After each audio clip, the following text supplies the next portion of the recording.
Built by renowned architect Eero Saarinen, the TWA Flight Center opened in 1962, ushering in a new era of air travel. The terminal boasted many firsts, including enclosed passenger jetways, closed-circuit televisions, central public address system, baggage carousels, electromechanical split-flap display, and the satellite clustering of gates away from the main terminal. In 1994, it was designated a New York City landmark and listed on the National Register of Historic Places. Hello. Hi. Are you deadheading? What? Are you my deadhead to Miami? What? Yes. Yeah, I'm the deadhead. Unable to support the size of modern aircraft, increased passenger traffic, and new security issues, the terminal was closed in 2001 and remained dark until nearly 2 decades later when the combined efforts of the New York Port Authority and hotel owners MCR turned the lights back on. Shortly after the grand opening, we interviewed Joe Gall, senior architect with the firm Beyer Blinder Bell, about the challenges of restoring a national landmark and retrofitting it into JFK Airport's only hotel and convention center. Where else can you think of in the world where there is a work of monumental architecture, a historic passenger terminal, practically airside, that is repurposed as the lobby for a hotel? Where you're in your hotel rooms, you look outside, right in front of you are the airplanes taxiing and taking off. I don't know how often you have airport hotels quite this close, quite this kind of a scenario. And so that's pretty exciting.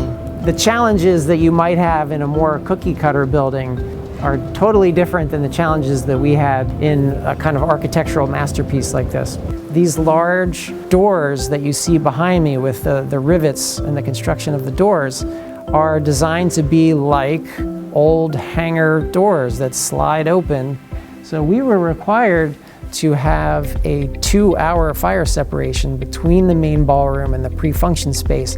We tried to do a hangar door that could close on its own and also was tested to have a fire rating. It would be this magical building element. And we worked very hard on that and came fairly close to it.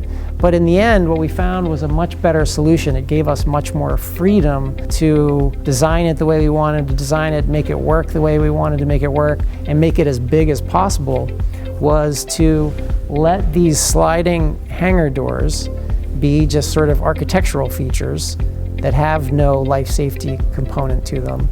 And then tucked into a little pocket that's adjacent to the pocket for the hangar doors is a fire shutter, which is an accordion fire shutter. It folds down into a very small size. And when there is an event that's triggered by the fire alarm, this shutter will come out of its pocket and close off and seamlessly make us from 0 rating between these two spaces to a 2-hour rating.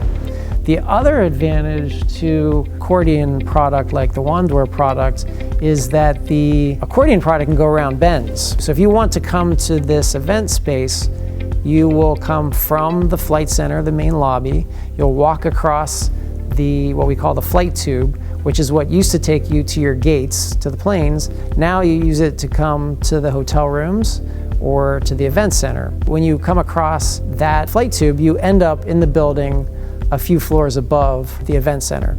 So you need to work your way down. And you can take the elevators down, but there's also a grand stair that leads you down, and it connects 3 floors on its way up.